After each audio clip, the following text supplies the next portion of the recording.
is WQIR 514. My name is Julie, and I'm Atlanta 947 with this week's new user tips and operating procedures segment. This week, we will talk about GMRS radio tactical user numbers.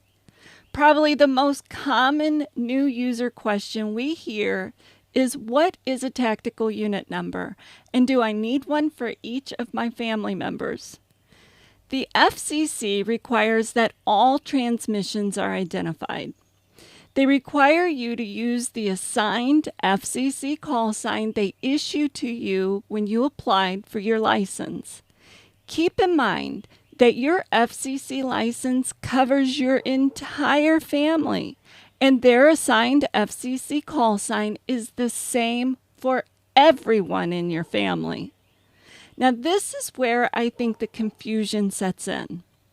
Here on the North Georgia GMRS Network, your on-air identification consists of two parts. One is your FCC call sign, and the other is your North Georgia GMRS tactical unit number. Our North Georgia GMRS issued tactical unit number serves to identify the specific individual you wish to speak to. Think of it this way. The FCC call sign is more of a family identifier because it covers your entire family, very much like your family's last name. That makes our tactical unit number sort of like a first name. I say sort of because if I call out on the air for Gary, there are many members by that first name. How do you know which Gary I want to speak to?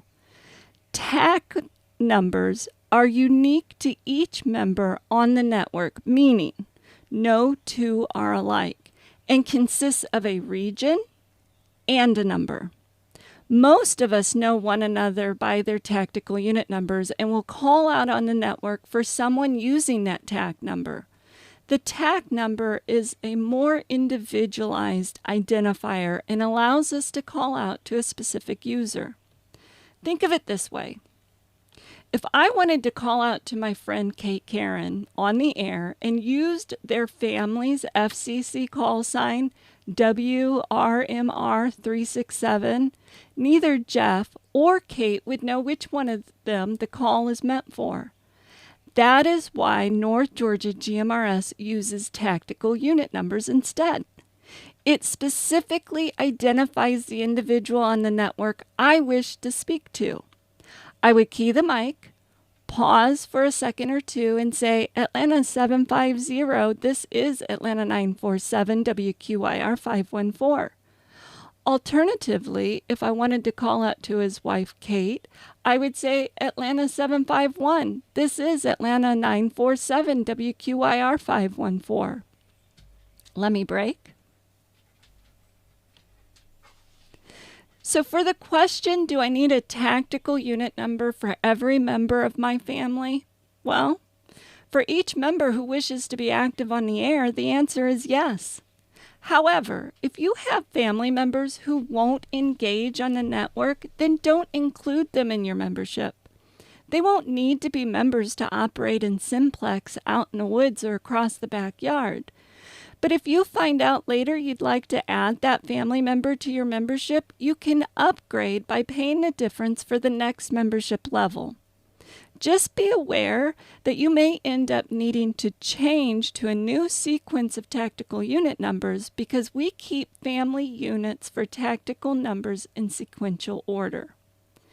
We hope this answers one of the most common questions asked for North Georgia GMRS Network, and we look forward to hearing you on the air. These are just a few of the preferred practices of North Georgia GMRS members, and these procedures are how we become the best operators on the nation's largest, most advanced linked repeater network.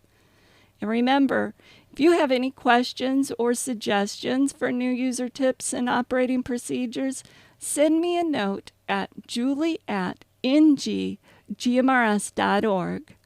We are North Georgia GMRS Network, and this is WQIR 514, Atlanta 947. My name is Julie. Good night, everyone.